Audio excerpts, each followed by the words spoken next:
Welcome friends to my YouTube channel Pintu tutorials. तो आज के इस वीडियो में हम लोग सॉल्व करने जा रहे हैं क्लास 7 का ज्योग्राफी सब्जेक्ट का मतलब भूगोल सब्जेक्ट का model activity task final.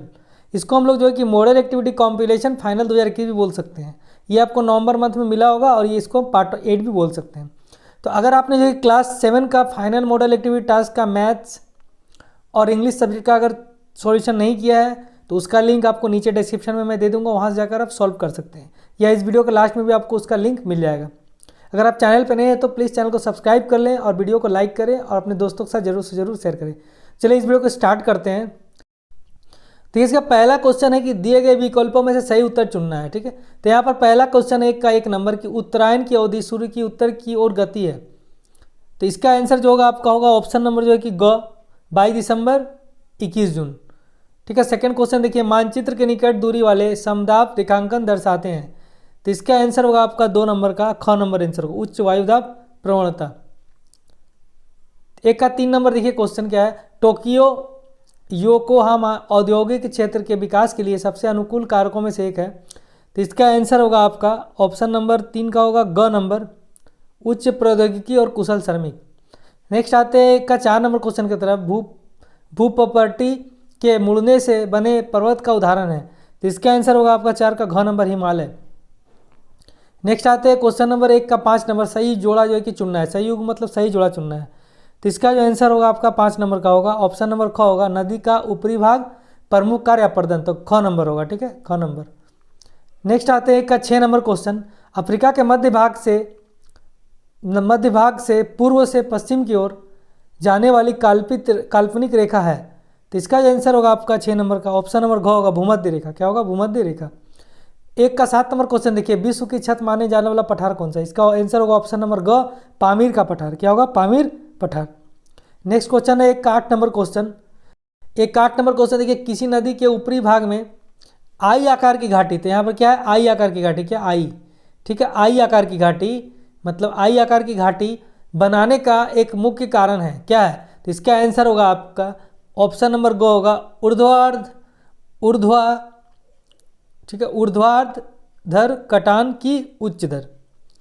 Next आते हैं हम लोग एक का 9 नंबर, स्थापत्य के उद्देश्य से उपयोग की जाने वाली रूपांतरित चट्टान, चूना पत्थर, मडस्टोन, बेसाल्ट, संगमरमर। क्या होगा? इसका होगा ऑप्शन नंबर घ संगमरमर। क्या होगा इसका? ऑप्शन नंबर घ संगमरमर। एक का 9 का होगा ऑप्शन नंबर घ संगमरमर। नेक्स्ट हम लोग आते हैं क्वेश्चन नंबर 2 के। क्वेश्चन नंबर 2 बोला रिक्त स्थानों को उपयुक्त शब्दों से भरें। पहला है 2 का 1 नंबर, अक्षांश रेखाओं की परिधि ध्रुवों की तरफ डैश होती जाती है, तो कम होती जाती है। यहाँ होगा आपका कम। 2 का 2 नंबर देखिए क्या है कि हवा में जलवाष्प की कमी के साथ वायु दाब डैश होता है, वृद्धि होता है। 2 का 3 नंबर, एशिया के उत्तर की ओर बहने वाली नदी का एक उदाहरण है लेना। ठीक है, नदी का एक उदाहरण है लेना, तो लेना नदी नाम है, नदी का नाम है लेना। देखिए आप नेक्स्ट आते हैं 3 नंबर क्वेश्चन की तरफ, यदि कथन सत्य है तो आपको टी लिखना है, कथन सत्य तो टी लिखना है और गलत है तो आपको एफ लिखना है। ठीक है, ठीक है, पहला 3 का 1 नंबर क्वेश्चन है, छोटा नागपुर का पठार एक विच्छेदित पठार का उदाहरण है, ये होगा सही होगा, तो यहाँ ट्रू लिखना है आपको। क्या लिखना है? ट्रू। तो पहला जो क्वेश्चन होगा इसका आंसर होगा ट्रू मतलब सही। दूसरा नंबर, ठंडी और शुष्क जलवायु में मिट्टी के निर्माण के लिए लंबी अवधि की आवश्यकता होती है, ये भी सही होगा, तो यहाँ भी ट्रू आपको टी लिखना है। नेक्स्ट आते हैं 3 का 3 नंबर क्वेश्चन देखिए, जुलाई में उत्तरी अफ्रीका में गर्मी का अनुभव होता है जबकि दक्षिण अफ्रीका में सर्दी का अनुभव होता है, ये भी आपका सही है, तो यहाँ भी हम टी लिखेंगे मतलब ट्रू। अब देखिए नेक्स्ट जो है कि 4 नंबर, आपको यहाँ पर ए से बी कॉलम को मिलाना है। तो इसमें देखिए मैं बता देता हूँ क्या होगा, फुजियाना जो है आपका, ये जो है फुजियामा 4 का 1 का जो है कि उसका आंसर होगा ऑप्शन नंबर 3 होगा ज्वालामुखी पर्वत। ग्रेनाइट का होगा आग्नेय चट्टान। ठीक है, तो 2 का होगा 1 नंबर ग्रेनाइट का। मिंडर का होगा एक नदी का मध्य मार्ग।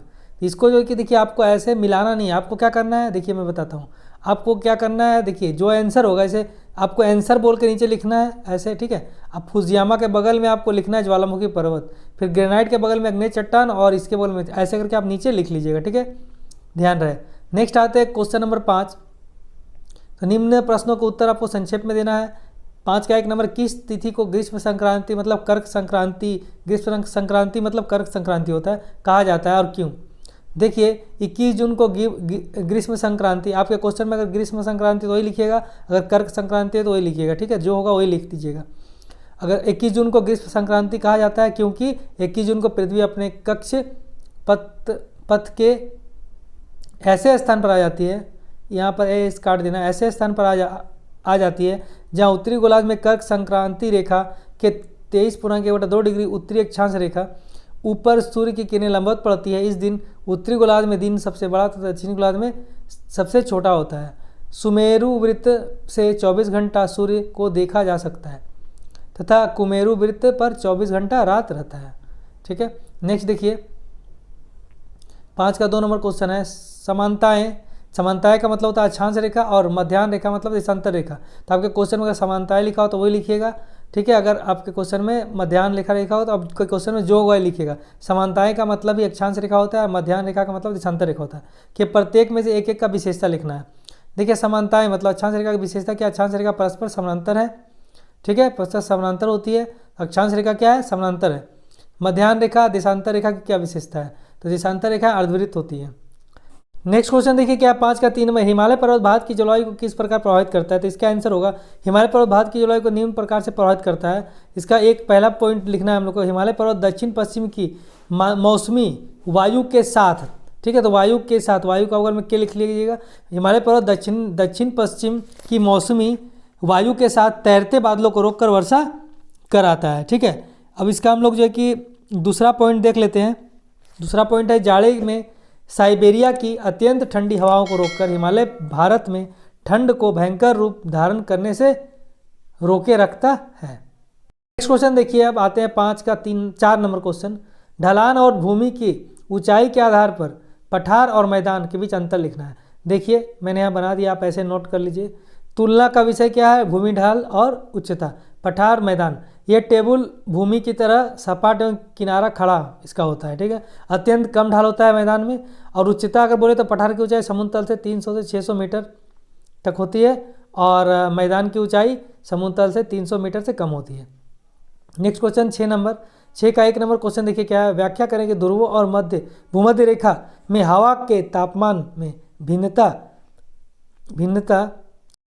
भिन्नता उन क्षेत्रों के वायु दाब को कैसे नियंत्रित करती है।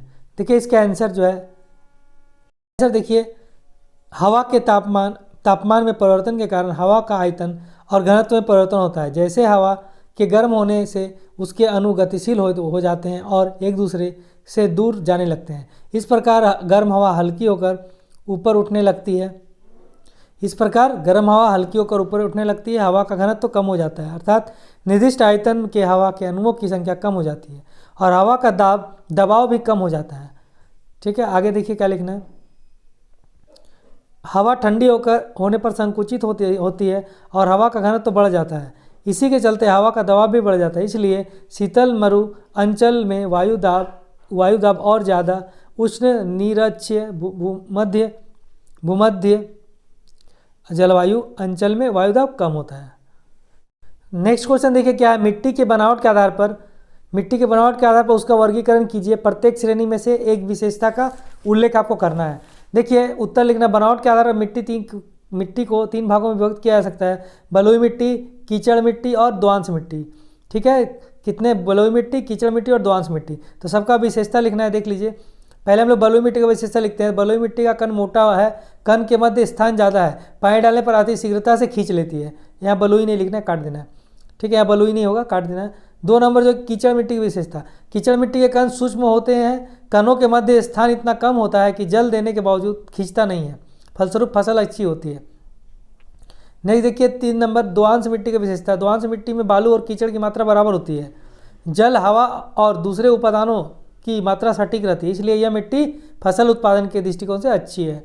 नेक्स्ट क्वेश्चन आते हैं क्वेश्चन का 6 का 3 नंबर, नील नदी पर असवान बांध क्यों बनाया गया था, ठीक है। तो देखिए नील नदी पर असवान बांध बनाने के निम्नलिखित कारण है। पहला, बाढ़ नियंत्रण करने के लिए। दूसरा, कृषि योग्य जमीन पर सिंचाई के लिए। तीसरा है कि जो बहुउद्देशीय नदी परियोजना जैसे पर्यटन, जल विद्युत उत्पादन, जल परिवहन आदि के लिए। नेक्स्ट आते हैं क्वेश्चन नंबर 6 का 3 ही था इसमें। अब नेक्स्ट आते हैं क्वेश्चन 7 का 1 नंबर बोला है, चर्चा करें कि एशिया की भूमध्य रेखीय और गर्म रेगिस्तानी जलवायु प्राकृतिक वनस्पति की विशेषताओं को कैसे प्रभावित करती है? इसका देखिए उत्तर क्या होगा। इसका उत्तर देखिए, एशिया की भूमध्य रेखीय जलवायु प्राकृतिक वनस्पति की विशेषताओं को निम्नलिखित से प्रभावित करती है। ये हेडिंग हो गया आपका, ये हेडिंग देना है आपको यहाँ पर, अंडरलाइन कर दीजिएगा पेंसिल से, ठीक है ऐसे। उसके बाद आपको यहाँ से लिखना है सूर्य की किरणों के लंबवत पड़ने के कारण यहाँ के लिख देना है। पूरे वर्ष अधिक गर्मी रहती है। वार्षिक औसत तापक्रम 25 डिग्री से 30 डिग्री सेल्सियस तक होता है। भूमध्य क्षेत्र में अधिक गर्मी और अधिक वर्षा के कारण सघन हरित पेड़ पौधे होते हैं। मेहगिनी, रोजवुड, आयरनवुड, सैगोन, आबनूस, रबर, कोक, सिनकोना। नेक्स्ट आपको लिखना है एशिया की गर्म रेगिस्तान जलवायु प्राकृतिक वनस्पति की विशेषता को निम्नलिखित से प्रभावित करती है। भी हेडिंग देना है आपको, अंडरलाइन करना है ऐसे पेंसिल से, अंडरलाइन करके आपको फिर नीचे लिखना है ग्रीष्मकाल में तापक्रम 30 डिग्री से 35 डिग्री सेल्सियस होता है। शीतकाल में तापक्रम 15 डिग्री से 20 डिग्री सेल्सियस रहता है। यहाँ वर्षा का परिमाण मात्र 10 से 25 सेंटीमीटर है। इसी कारण इस मरुस्थल क्षेत्र में साधारणतः काटा जातीय पौधे होते हैं, जैसे बाबुल, ठीक है, फैनी, मनसा, खजूर आदि।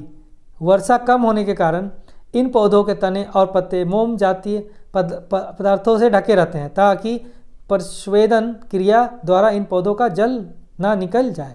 नेक्स्ट आते हैं क्वेश्चन नंबर 7 का 2 नंबर। स्पष्ट करें कि अफ्रीका के भूमध्य रेखीय क्षेत्र और भूमध्य सागरीय क्षेत्र की जलवायु संबंधित क्षेत्रों की प्राकृतिक वनस्पति को कैसे नियंत्रित करती है। इसका देखिए उत्तर, पहला हम लोग को हेडिंग देना है कि अफ्रीका के भूमध्य रेखीय क्षेत्र की जलवायु संबंधित क्षेत्रों की प्राकृतिक वनस्पति को निम्न रूप से नियंत्रित करती है। हेडिंग देने के बाद आपको ऐसे अंडरलाइन करना है। फिर आपको नीचे से लिखना है भूमध्य रेखा के आसपास की गर्मी 27 डिग्री सेल्सियस तथा कुल वर्षा का परिमाण 200 से 250 सेंटीमीटर रहता है। सीधे सूर्य की किरणें और पूरी वर्ष वर्षा के जल से यहाँ वृक्ष के घने जंगल हो गए हैं। मोहगनी, रोजवुड इस जंगल के प्रधान वृक्ष हैं। पतझड़ की निर्दिष्ट ऋतु प्रारंभ नहीं होने से पूरे वर्ष पेड़ पौधे हरा भरा रहता है, इसलिए इस जंगल का नाम हरा भरा वृक्ष का क्षेत्र कहा गया है। नेक्स्ट देखिए, अब दूसरा इसी में जो है कि आपको फिर हेडिंग देना है अफ्रीका के भूमध्य सागरीय क्षेत्र की जलवायु संबंधित क्षेत्रों की प्राकृतिक वनस्पति को निम्न रूप से नियंत्रित करती है। ये हेडिंग देना, अंडरलाइन करना। फिर आपको लिखना है यहाँ से अफ्रीका के एक तरफ उत्तर पश्चिम और दक्षिण पश्चिम में भूमध्य सागरीय जलवायु का प्रभाव रहता है। इस जलवायु में शीतकाल में एक बार होगा, शीतकाल में वर्षा होती है। सारा वर्ष 50 से 100 सेंटीमीटर वर्षा होती है। ग्रीष्मकाल में वर्षा नहीं होती है। पत्ते नरम मोम की तरह होती है। जलपाई, अखरोट, डुमुर, कर्क वृक्ष यहाँ पाए जाते हैं। कमला, नींबू, अंगूर इन सभी फसलों के बागान दिखाई पड़ते हैं। नेक्स्ट क्वेश्चन देखिए क्या है, विभिन्न 7 का 3 नंबर। विभिन्न मानव जनित गतिविधियों का नदियों पर नकारात्मक प्रभाव पड़ता है, इस कथन की पुष्टि करें। देखिए इसका आंसर, मनुष्य के जीवन के साथ नदी का संबंध इतना गहरा होने के बावजूद भी मनुष्य का कुछ कार्य नदी के स्वाभाविक जीवन को तबाह करती है। देखिए आप उसके पॉइंट लिखना है, कृषि का व्यवस्था का प्रसार, औद्योगिकरण, शहरीकरण इत्यादि से नदी प्रभावित हो रही है। दूसरा पॉइंट इसका लिखना है, नियंत्रण के लिए कृत्रिम बांध बनाए जा रहे हैं, जो भले ही आंशिक रूप से सफल हो पर इससे बाढ़ की संभावना और बढ़ जाती है। एक तरफ कृषि की जमीन से बहकर आने वाली मिट्टी क्रमशः बढ़ती रहती है, जिससे नदी उथल हो जाती है। दूसरी तरफ सिंचाई के लिए जल उपलब्ध कराते कराते नदी सूख जा रही है। उसके थर्ड पॉइंट लिखना है आपको यहाँ पर, शहर उद्योगों का दूषित जल नदी में मिलकर नदी को दूषित कर रही है। फिर नीचे आपको निष्कर्ष लिखना है इसका, अतः उपरोक्त कारणों से हम यह कह सकते हैं कि विभिन्न मानव जनित गतिविधियों का नदियों पर नकारात्मक प्रभाव पड़ता है। इसी के साथ जो कि आपका model activity task final class 7 का ज्योग्राफी सब्जेक्ट का कंप्लीट होता है। और जो कि आप इंग्लिश का, मैथ का जो है कि अगर आपने नहीं देखा है वीडियो तो देख सकते हैं, उसका लिंक डिस्क्रिप्शन में नीचे दे दूंगा या इस वीडियो के लास्ट में आपको लिंक मिल जाएगा। Thank you so much.